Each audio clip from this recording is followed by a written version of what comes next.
Hi. I legit am having like the worst time on earth right now. I don't know why. I've been low for like days. But what's been keeping me occupied, what's been keeping my brain entertained during the duration of me having literally like the worst time of my life on earth is the drama. The tea. Not a big celebrity person. Also, I'm from the eastern part of the world, so my celebrity isn't your celebrity, but it got here. We got it. We got the tea. What I'm talking about is the tea of the infamous love triangle that the internet will not let go of. Not just put under the rug. It's very entertaining. Like whether you're on this side or that side, or if you're into this like as a whole thing, like it's stupid entertaining. Like I'm gonna tell my cat about it entertaining, which I like, but not only does it keep my brain occupied, I fell and cut my face, and now I have this slit that it just like doesn't want to grow hair. It like stopped bleeding, right? But like it stopped growing hair. And I don't know how I feel about it. I was never like fill in your eyebrows kind of person because I've been blessed with super thick brows.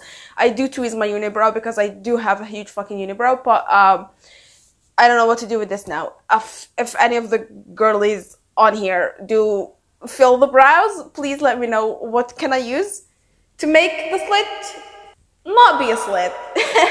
However, since the drama, since everything, we've been getting a lot of posts, like a lot of stuff, and a lot of stuff have been recommended to me, including this article. This article that's like literally because a lot of the things that I click on are book-ish or book-related stuff, whether that be literally like book recommendations or looking up book summaries or just looking up authors, you know, stuff like that. It's all, by the way, are we liking this or not? It's giving me chiffon quagmire. Because of what's happening, I think like the algorithm is messed up. It's messed up, and it's recommended this to me. Books by Selena Gomez. Books related, not related. Recommended by Selena Gomez, which I hopped on. I can't even tell you how fast I fucking clicked that fucking list. I can't even explain how like the skin on my finger, I cannot. That was so much. That was so dramatic. I just clicked on it. So I read them. She recommended a few books, and I picked 4, and I read them, and now I'm sitting down and talking to you about them. I tried my best not to research any of these as to not get spoiled, of course, but I legit like didn't know that the first one is gonna be like this. Hi, if you don't know, I have borderline personality disorder with some psychosis aspect to it, so I suffer a lot mentally, and I try my best. I try my best. I went to pee. Sorry. Hi. So I started with this book, A Life Building, Life Worth Living. If you're mentally stable, what I'm gonna say now will make no sense to you, but the author is the developer of DBT, and I did not know this. Not only is the author of the developer of DBT, which stands for dialectical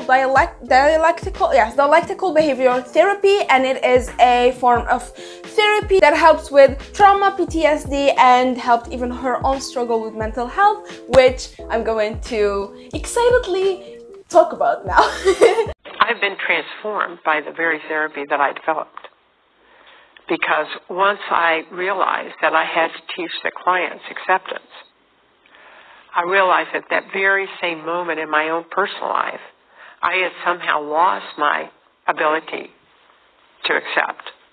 This is a non-fiction book, and right out of the bat, the author starts talking about her own diagnoses with BPD and struggle with it, and it's so honest, super easy to understand and to follow, like just right out of the beginning. It's written in a way that personally made me feel less alone in my struggles, and that may be just because I personally also deal with borderline personality disorder, but I think that mental, like it covered a good aspect of mental health, but it focused on BPD. And in a way, I honestly felt like, or saw that it was brave, and it is brave to write something like this, because the author didn't just write about her discoveries of the treatment DBT and what led to it, or her working with other people to get to that treatment, but her own personal necessity that led to creating the treatment. This honestly can be a lovely read for someone like me and for other people struggling mentally to feel heard and seen and less alone. But also, at the same time, a very interesting read to anyone who's interested in the subject, that being DBT, BPD, or any psychological interest in general. Definitely a comforting book, as the author opens up and comes out as a very lovely and honest and raw person. Very familiar, and it wasn't written in such like a romanticized poetic way. Plus, there's a line with BPD that it's not only romanticized, but all the way up. Like, mental health in general, like everything is fucked on TV and media, right? But like BPD, I find, like, I may be biased because I have BPD and like I'm more open to seeing the fucking negatives, but my man, it's like, it's either described as batshit crazy or just like fucking heartless monster, or like this romanticized like girly who's obsessed with her boyfriend or whatever. Literally, it like breaks my heart to see that. Literally, like, I'm not a fucking monster, you know what I mean? And it felt like that, this book. It felt like it was done in a good way. It was done from someone that knows what they're talking about, and from someone that has actually these struggles, and not from someone that's just like dated someone with BPD and made up a whole fucking scenario. Definitely doesn't come out as overly poetic or over glamorized for the sake of the reader, but just honest. I definitely recommend this book for a plethora of reasons. I was gonna say for a urethra of reasons, and just the imagery in my mind right now, it's crazy in my head right now. The writing style of it isn't something I personally am used to, as there was sort of a lot of dead ends, if that makes sense. But I enjoyed it anyways. I was just confused a little bit. My brain was just confused because I'm used to a open and then ended fiction story, and just like, you know what? I'm having a revelation. It kind of makes sense when it's written like this, because now that I'm thinking about it, my brain sort of also works this way. And I kind of get it, but like it was also a little bit confusing. Just like the layout of the sections and stuff like that, it just like chronologically in my brain didn't make a lot of sense. But I'm here for it. We support anyone that talks about BBD in this household. We love. This was good nonetheless, and kind of hit way too close to home unintentionally. I literally cannot describe how thankful I am for the author, and cannot thank the author enough for not having us peeps diagnosed with BPD as these monsters, like psychotic, unlovable creatures, but just as people with like so many others struggling with an invisible illness. Now, after this one, I was hyped. I was like, Selena, girly Selena, we love it. We love what you're doing. We love it. If I wasn't Selenator then, I am now. Let me stream every fucking song. And I went full blast to my second book, which was The Undocumented Americans. This is such a new road to me. Again, non-fiction, I don't really do that. Journalism-esque, political-esque, I don't really do that. But I did it anyways. And it ended up 2.55 stars. So this is The Undocumented Americans by author Carla Carnijo. Writer Carla Carnijo was on DACA when she decided to write about being undocumented for the first time using her own name. It was right after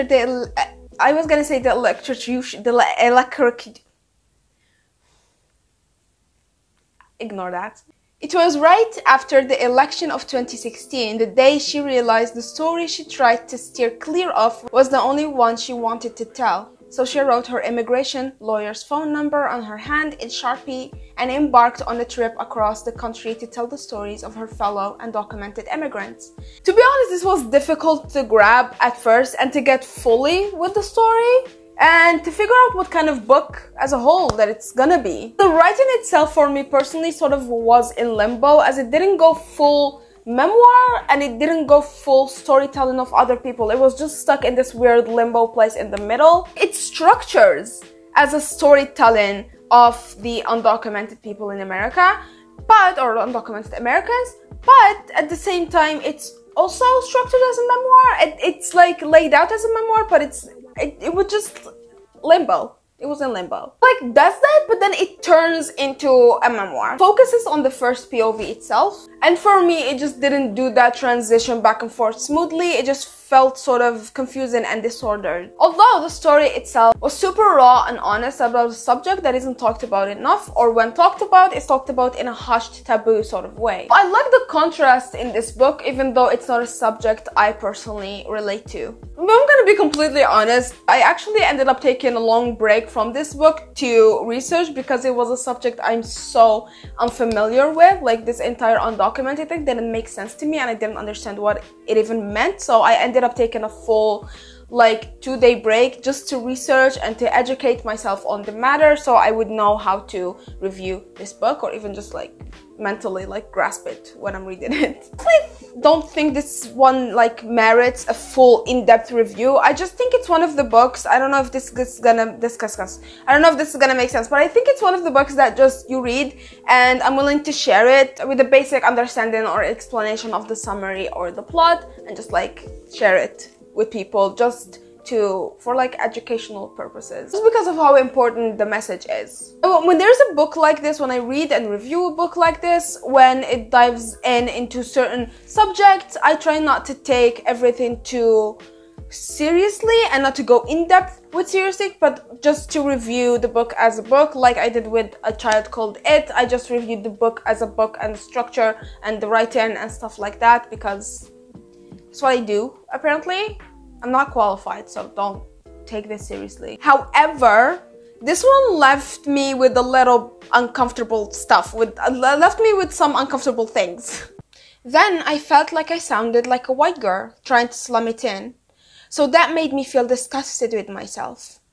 So now I feel like cutting my arm with the room service knife, but that would be even whiter. So I didn't do anything at all. He looks so damn earnest when he says this. Not in the pathetic way that makes me want to kill myself. In the self-assured way that makes me feel like I'm back in my mother's uterus. Shit like this that literally made me get physically mad at the book. Like, why would you say this and think it's okay? I felt like I sounded like a white girl trying to slum it in. So that made me feel disgusted with myself. So now I feel like cutting my arm with the room service knife, but that would be even whiter. So I didn't do anything at all. Just like taking everything, like the political issue out of the way, taking all of that out of the way. Why would you say it made me feel like cutting myself, but that would be a white thing to do? Like, what kind of stupid shit you have to be? Like, what kind of, like, how dumb do you have to, like, how stupid do you have to be to say that? Are you insane? Are you actually like insane to be able to say it made me want to cut myself, but that would be too white, so I didn't do it just because it's like too white? I would never do that. It made me feel disgusted with myself. I felt like I sounded like a white girl trying to slum it in, so that made me feel disgusted with myself. Wow. Like, just tell the fucking stories. This is like described as telling the stories of her fellow undocumented Americans, which I was super excited about, especially because it's non-fiction. I wanted to know more about this and about different people. There are points that are simple and blatant and to the point. For one thing, most available jobs for undocumented immigrants are jobs Americans will not do, which takes healthy young immigrants and makes them age terribly. At some point, manual labor is no longer possible. That is a good, blatant, to the point that I liked. But that lasts for like a paragraph, and then we're back to the fucking bullshit. It centers so much on the main POV, which is why it feels more of an autobiography than a storytelling of people. Or at least I wish we would focus more on the problem itself than on the first POV. It felt like every time we would dare to deviate from the first POV and to get attached to a certain character, to get attached to a certain thing, and to like dare to get interested in a certain point, we would like be back to the main POV. And like, I swear, like every time I dare to get interested in another aspect of the book, it's like, hey, this is about me. This is about me, like the main POV here. I would still encourage people to read this book just because this is a subject that needs more coverage. But I'm definitely looking for other books that like concentrate on the same subject but tell it in a better way and isn't focused on the I'm woke and a sad bitch and not like other characters main POV that literally like took everything from the story. After that, I jumped to this one because one, I always wanted to read it. Two, it was like everywhere. Since it was like published, it was everywhere. And I literally like always wanted to read it, but I never got the time to it and I never found a good excuse to read it because it's 700 pages. But I read it and it's Miss Becoming by Michelle Obama. So this one is and kind of was and has been for a long moment since it was published, kind of the it girl book in my opinion. Like every successful bitch read or has or recommended this book and I always wanted to read it. However, I never thought I would actually read it, and after reading it, I don't know what I feel. I kind of don't really, I'm indifferent. There is one point where it just made me happy that I did this and actually read it. And it's like Obama flirting with Michelle. We're gonna get into it. Starting this, I quite liked it. It had a really good start. Entertaining, well written, super smart. And what else would you expect from Michelle fucking Obama? The lady is a smart bitch. She's smart. She's very smart. She was a lawyer. She was the first lady. Like, she's super smart. So I didn't go into this expecting half-assed shit or expecting a ghostwriter. Like, she wrote this. And she did a fine job. Like, it's super witty, super, like, it's even funny in like a witty, cunning way, and I love that.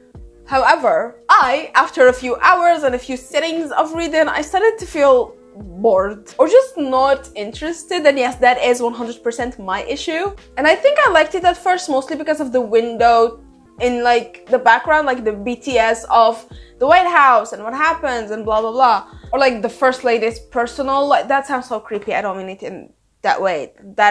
Anyways, I found that fascinating before I got boring, of course. I love how it starts, and I think it's a very smart move. It starts with the present day of them moving out of the White House so the Trump family can move into the White House, and I love how that starts. And then we go back to her childhood and then build up the story like literally like year by year to the end, to not the end but the end of the book where it just moves out, where they're no longer in the White House, which instantaneously caught my attention and interest, as it would anyone, I feel like. Then we go to Michelle's youth and growing up with her, and to be honest, it was nothing special. Same old. She was a special, bright girl, and I have no doubt that she was. Like, she's super smart, but I have like no doubt that she was since she was little. Also, we got a glimpse of her own experience with going to school, her own experience with racism, and then as she's growing older, we got more of her experience with racism and misogyny, and how even her status is literally like one of the highest you can get. She was literally the first lady.